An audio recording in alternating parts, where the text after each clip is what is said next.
This is KHQA Overtime with Chris Dewar. Brought to you by Con Communications. This is KHQA. It's your news now. And this is Saturday, April the 19th, and you have entered Overtime, where our first order of business tonight is wishing each and every one of you a happy Easter, enjoy the holidays, and the great weather. Now, this particular holiday weekend is generally the calm before the spring sports storm and the stretch drive, as the schedule was admittedly a bit thinner than usual, locally anyway. Still, it was quality more than quantity that mattered today, and we did have some great high school baseball, particularly of the parochial powerhouse variety, appropriately enough on this Holy Saturday. Route versus Q&D. Aces up today as Dylan Jones for Route and Justin Tallman for the Raiders took to the hill for their respective teams. Both pitched very, very well, but it would be the Raiders that had the advantage, and in particular in this one, Mr. Tallman, who was walking Tallman today. Route simply couldn't hit him. 13 strikeouts on the day, including the last 6 batters he would face. All of that in 6 innings. Spotted a 5-0 lead. He was just absolutely locating and overpowering the Route lineup, which is no small affair. Again, up 5-0 at that point. Turn it over in the 7th inning. Chris Martinwood to the big fella, Joey Pollock, and Joe Poe going to work just as dominant. Strikeout, strikeout, strikeout for him. So the last 9 Route batters all go down on Ks today. Dylan Jones, to his credit for Route, pitched well, didn't allow an extra base hit, but the combined 2-hitter today between Tallman and between Joey Pollock was the difference in the ball game as Quincy Notre Dame improves to 17-1 on the season. You can see the frustration and gets the job done against a very good Route team today. 5-0 was your final in that ball game. How about the Quincy Blue Devils today playing a conference doubleheader with United Township, game number 1? Well, this game was all about Andrew Eilers. The outstanding Blue Devil pitcher came on, went the distance today, and shut down a pretty potent UT lineup today. The Blue Devils scare up a run in the 6th inning to win it. 2-1 would be your final in game number 1. Game number 2, East Moline kind of angry, and they would get some advantage early in this game, scoring in the top of the 1st on a fielder's choice right there.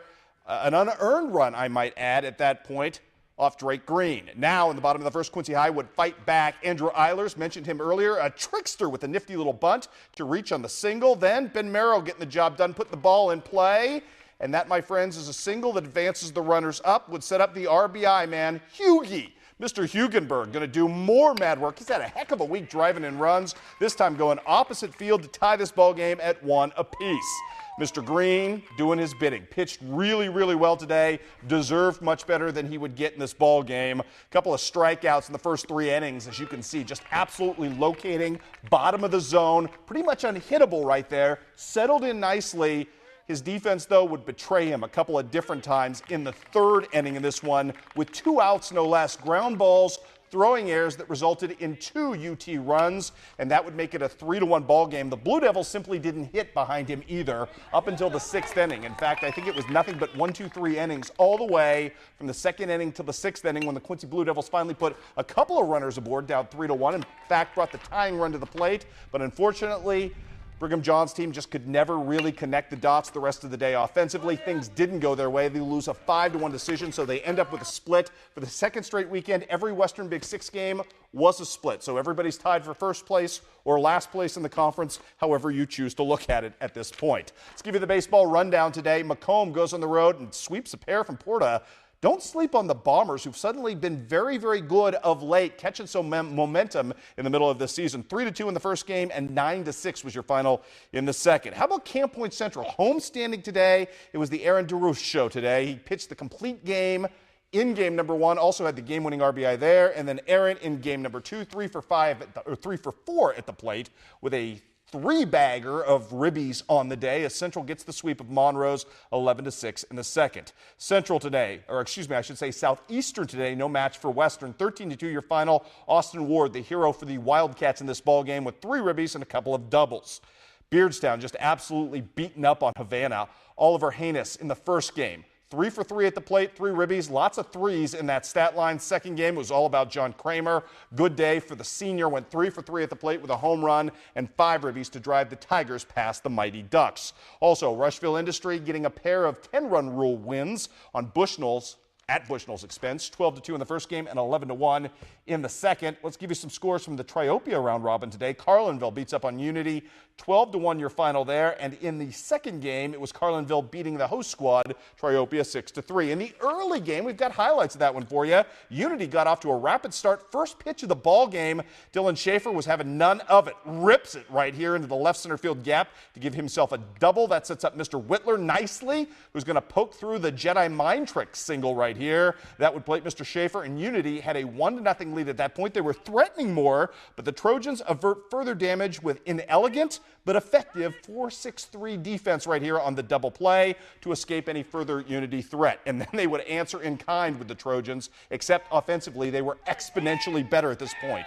Check it out. We'll start you off right here with leadoff singles from Adam Hegeman and this guy, Will Alexander. That set up Wyatt Logston with the RBI double to tie this thing up at 1 apiece. Just kind of put that out into center field and let it drift. Later, it's Dalton Holt working it right here with the infield single to give Triopia its first lead of the game. At that point, Triopia up 2-1. They're not done. Delavan Cox today, who absolutely took a giant, pro wrestling bump at third base today trying to get a base runner, ends up with the sac fly right here, makes it a 3-1 ball game. Then it's the freshman at the bottom of the lineup, Ike Weary's 2-run single to extend the lead out to 6-1. Triopia never looks back in this ball game, puts up 15 runs and beats Unity today by the final count of 15-1. Some softball scores to pass along in the day. Central cruises past Monrose on that side of the diamond as well. 6-4 in the first game and 9-0 in the second game. Liberty today playing in the makeup of the Porta Slam. A couple of really difficult opponents. Liberty loses to Springfield Southeast despite a monster day from Shelby Clinging at the plate. Liberty also loses today to Auburn by 6. Rachel Bike having a nice day at the plate as well, but again, that was all for naught. Liberty producing plenty of offense, just couldn't get the pitching going today, except against Litchfield, who was really, really good, as Liberty drops a 14-run ball game in that one. Also on the docket today, Beardstown jumps all over Bushnell today, wins 18-0 in that ball game. Emma White, your hero at the plate, one of many today for the Lady Tigers, as she had a couple of ribbies and a couple of doubles in that ball game. More for you from the softball diamond today. Unity and Triopia in that same sort of round-robin affair. Triopia up 3-1 early. Great steal right here from Danielle Hancock. Then Lauren O'Daniel going to lay down the nifty little sacrifice bunt to move the runners up. That would set up the power hitter, Miss Megan Burns, and she's going to live up to the billing, putting this ball on a rope right there. The one hopper scores the run, makes it 4-1.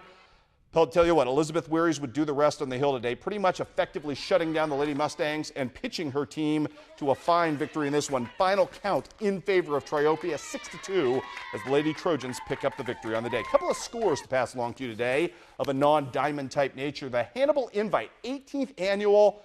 Tell you what, the Pirate golf team just seems to win this every year, and they are showing signs of being dominant yet again today. Jack Bauman, your medalist today, as you can see, 30 strokes better than their next closest competitor with the Pirates. Mr. Bauman, your medalist with a 73. Darn good score, darn good showing today out of the Hannibal Pirates there. And there you have it. Plenty of good stuff on the prep docket, but we are not done, not by a long shot here on Overtime. Coming up next, we check in on a busy day of college baseball, including John Wood trying to complete a really effective weekend. Got a little hairy at the end. Those highlights coming up next.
You're watching KHQA Overtime with Chris Dewar. Brought to you by Con Communications. And welcome back to Overtime, everybody. Starting with Friday's news about breaking into the national rankings, this has been an absolutely sensational weekend for John Wood baseball. But things nearly ended today in disaster for Greg Wathen's Trailblazers as they attempted to complete the sweep of Danville. Got off to a fantastic start today, already up 9-1 in this ball game. Check out the range right here at second base. Believe that's Brendan Hurley who makes that play, scooping stuff up, and that, my friends, is web gem material. And speaking of Mr. Hurley, check out the offense he's going to provide with a little single in the second inning to help extend a 9-1 lead by moving the base runners up for Ryan Fisher. And Mr. Fisher going to go to work right here to extend the lead out to 10-1. However, the Blazers give up 9 unanswered runs, end themselves up in a tie ball game, have to win it on a walk-off today, but they do complete the 4-game sweep of Danville, winning that final game today 11-10. High drama indeed. Earlier in the day, no drama at all, as Miggy Aguia, the outstanding young pitcher and guy who hit the big double yesterday for him, shows out strong today, pitching well. Mr. Poindexter with a big day at the plate, a triple, a couple of ribbies. John Wood again completes the sweep of Danville. Great weekend for Greg Wathen and company. Check those guys out. A lot of fun to watch them play if you get the chance. Hannibal LaGrange today taking on Mo Baptist, a loss in game number 1. A little better effort for the Trojans in game number 2 as they pick up a 2-1 victory on the road against Mo Baptist. Culver Stockton also in split mode today against a very good Mo Valley team, losing in the first game 12-2. Second game, though, Mr. Kartheiser, Mr. Jacobson combined 4 ribbies apiece for 8 total RBI as the Wildcats absolutely take apart Mo Valley in that game. 17-3 was your final. And the pride of West Hancock, Austin Hardy today got the start for Monmouth, pitched the complete distance and helped Monmouth beat Cornell today in Midwest Conference action. 5-4 was your final in that ball game. Mr. Hardy with 5 strikeouts as well on the day. Quincy University taking on Maryville today, looking for the Saturday sweep. Hawks up 2-0 after scoring 2 in the first. Maryville, though, breaks through right here in the top of the 6th inning to make it a 2-1 ball game. Oswald Silvestri, Ozzy, as they call him, gets the strikeout here to end the 7th, though, to get out of any further threat to keep it a 2-1 ball game. And then more fun to come. After Silvestri pitched so well, Matt Fishman, who already had 1 save on the day, comes in relief. Going to pick up his second. He pitches very well right there with the strikeout to end the threat in the top of the 8th. Bottom of the 8th, it's Nolan Rappy with the RBI single right here to extend the lead out to 3-1. Quincy University gets it done today and wins the second game. And they pick up a victory in game number 1 as well, knocking off Indy, or actually knocking off, as you saw there earlier, Maryville. Final count in that earlier game, again, seeing the Hawks victorious. So 2 more today for the Hawks as they pick up the victory there. Also today, I believe that game was 5-3, I should have mentioned. Sorry about that. Now let's talk a little softball. Indy today, nationally ranked and way too much for the Lady Hawks, winning 5-1. Things didn't get much better offensively for the Lady Hawks in game number 2, although Kelsey Lee, the Q&D product, did have her 7th home run of the season. The Lady Hawks flirting with their 2010 record for most season home runs. I believe they're just 7 away from that. They've been really crushing the ball, but it's been kind of all or nothing, as you can see right there. Homers are not a whole lot. John Wood today, we'll get to them in a second. First of all, let's talk a little Truman State. Big day for Kendra Hens. Again, her 11th shutout of the season as the Palmyra product shuts down St. Joseph's on the road.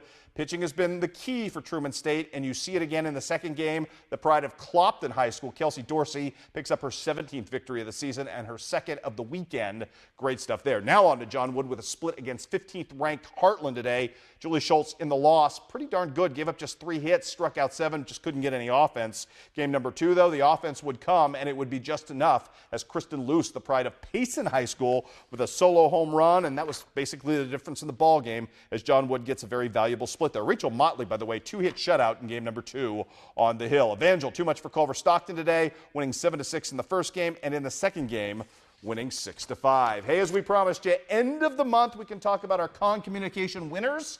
Your votes, and it was a runaway vote this week for Highland Baseball's Ryan Waterman, who had that epic grand slam in the Knox County tournament last weekend. He was your winner, and we had many, many voters, and among them we had a random drawing for a prize package from Con Communication, and that would be Rhonda Clifford, who is our prize winner. So congratulations, Rhonda. Thanks to all who voted. You'll have one more chance to do that before the end of the school year as we start our May balloting right now. And it was quite a showing on the track yesterday. for the West Hancock 4x100 meter girls team, and quite a comeback right there, engineered by Brittany Douglas, who ran the anchor leg, had plenty of distance to make up, and she was darn good at it. Catching up on Camp Point Central, which had the lead down the stretch, but check out Brittany Douglas turn on the jets, come right from out of the rearview mirror, and blast her way to victory, part of a sweep in the 4x100 meter by the West Hancock girls and boys. So congratulations to Brittany Douglas, your first nominee for the month, but we will have plenty more for you to choose from going forward. When we come back, we'll take a look at a very busy day of playoff hockey between the Blues and the Blackhawks. Also big days for the Cardinals and Cubs straight ahead.